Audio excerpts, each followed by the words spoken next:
Hey guys, and welcome back to Study with Julia.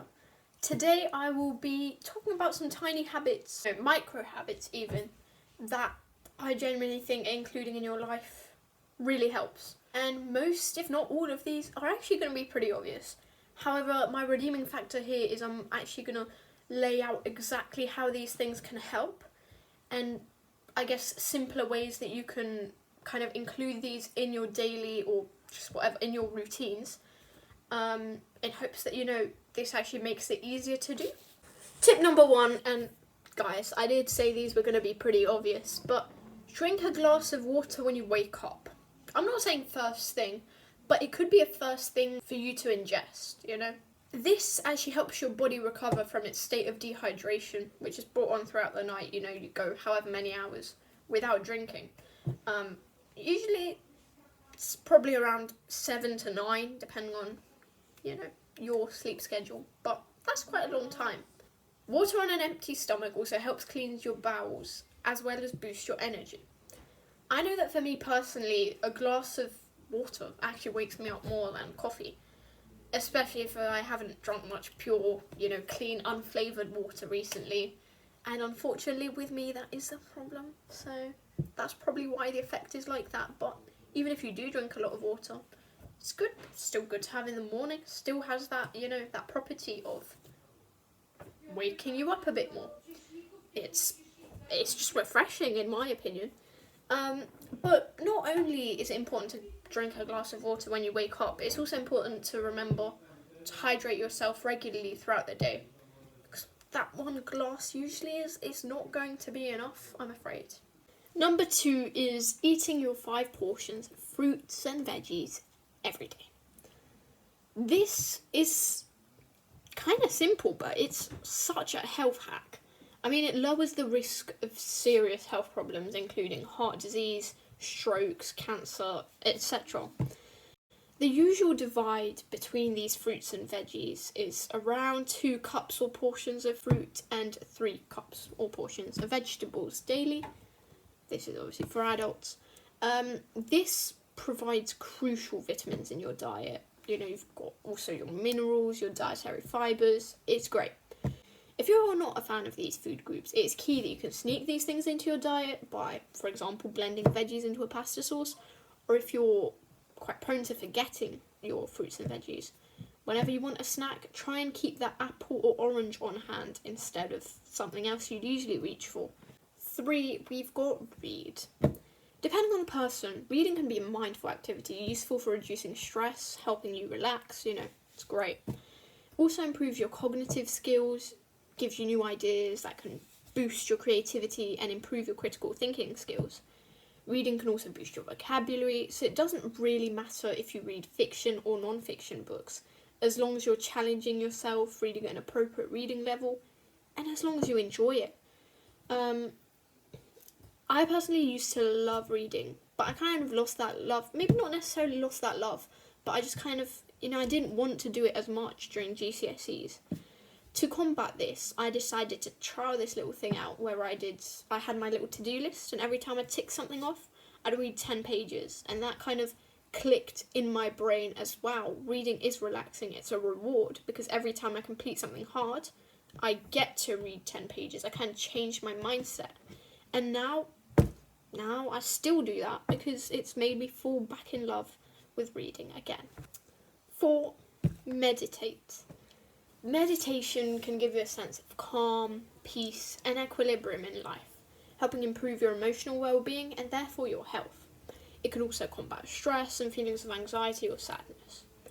I personally use meditation to help practice my attention and focus, and therefore kind of improves these things, which is, I use that in my everyday life, in school, my personal life, at home, when I'm out and about. I think personally attention and focus are useful everywhere.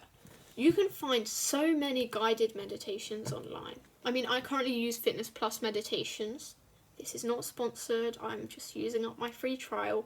But there are so many great videos on YouTube as well. But however, you don't have to do a guided meditation. You can literally just sit and breathe, or just close your eyes and listen to the sounds of nature or even the cars around you. And just anything that kind of makes you aware of where you are and makes you focus on something or just relax. It's great. Journal. Journaling can help keep your mind and your thoughts in order in the face of this disordered world.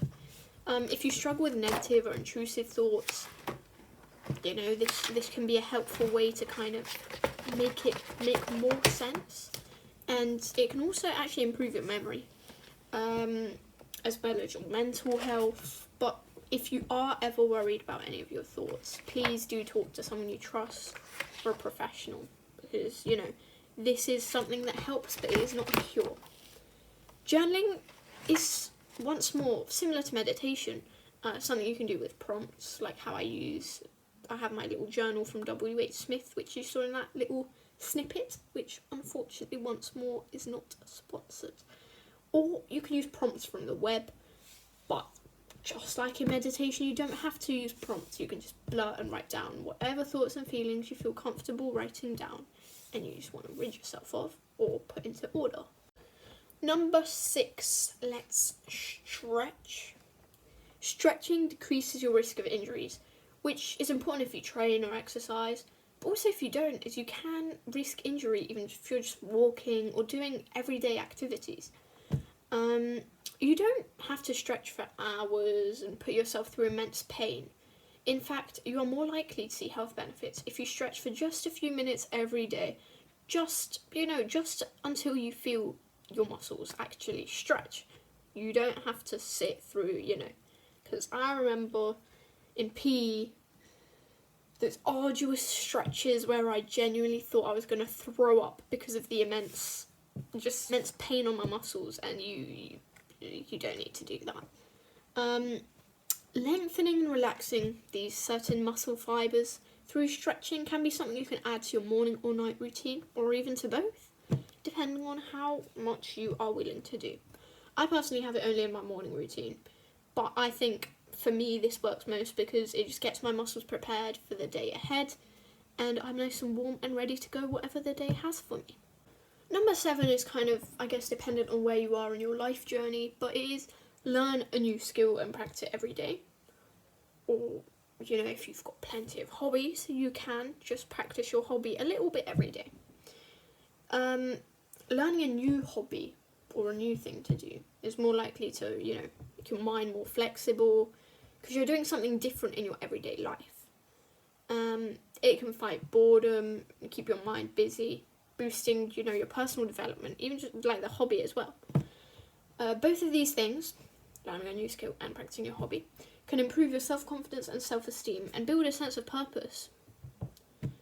Over 2 years ago now, I started crocheting because I remember I was like literally just ill in bed and I had nothing to do, and I just had this one crochet kit. And I really enjoy doing that, so I have prioritised it by putting it on my to-do list each day. It's something now that I know I need to do and I need to tick off, but I like doing it, so I'm just kind of prioritising my hobby, the things I like doing. I especially like these arts and crafts activities because I personally find them really relaxing, which is a plus, and an even bigger plus in my book is having something physical at the end of the project to show the effort I've put in. I've made I've made a scarf and a cardigan so far, so it's pretty fun having this concrete, physical item at the end of my project. Number 8 is cold showers. These help improve your blood circulation, blood flow around the body, and help you maintain an ideal body temperature. There's actually no need to do this every single day, because I get that it can be insanely uncomfortable, and in fact 10 minutes only in a week is said to be the optimum amount of cold exposure. This exposure helps you feel more alert and have more energy. You're literally shocking your muscles. I don't think that's a scientific term for it, but that's how it feels in my books. And I cannot even lie, I am still working on implementing this in my daily routine, or just in my, life routine. Not doing it regularly yet. It's been pretty hard so far, if you already do this, big respect, because this is probably the hardest thing on this list for me. Penultimate thing is practicing gratitude. This can help you focus on the good things in life, and it kind of highlights and makes you feel your positive emotions a bit more. You'll be more able to appreciate the little things in life, you know. It does bring your awareness out a little bit. This practice also promotes optimism and can lower rates of stress and sadness. I think something that I try to do is I try to list something I'm grateful for at the end of each day. You know, I try to base it off of events that have happened that day. And I think it's just nice to be thinking of something I'm grateful for before going to bed. You know, it's a nice positive thing. You know, sometimes it is tricky. Sometimes you have bad days and you're like, no, nothing good happened. And those times I literally just think of the people, you know, what could have happened if I didn't have the people around me. You know, it would have been worse. Or, you know, there's always worse positions you can be in, I think. So there's always going to be that little thing that you can be grateful for in every day. The final thing is self-care. You know, this is very individual. For you, this can be applying a face mask and doing skincare. For your friend, it can be getting enough sleep. And for your grandmother, it could be, you know, having face-to-face time with friends. You know, as I said, this is quite a vague point because it is so individual. It really depends on the person. This whole act of self-care, whatever it means to you, can help you reduce your stress, you know. It can reduce feelings of anxiety and depression, and it can protect your mental health.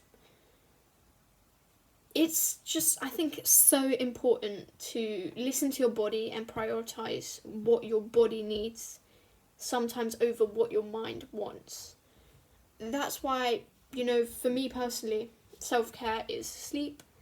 I go to bed pretty much at 9 p.m. every night. Like,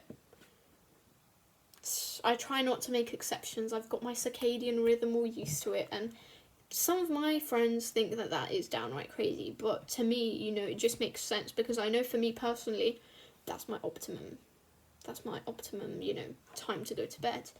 And then when I wake up, whenever, you know, I usually wake up, I know that that's just the best thing for me, you know, and I get to rest up my body. I listen to it, you know. Sometimes, obviously, school days, can't really lie in if I'm more tired, which is annoying, but I do everything I can to rest up adequately and listen to what is going on with me, basically. Okay guys, thank you so much for watching this video. Please remember to like, comment. Do you have any micro habits that, you know, you find useful? Any tips on anything? You know, I'm looking into adding a couple of more to help improve my life as well, so let me know if you do. But yeah, you can also subscribe if you want. Just saying. But I would be very grateful if you did. And you guys already know that I will be seeing you very, very soon. Bye-bye.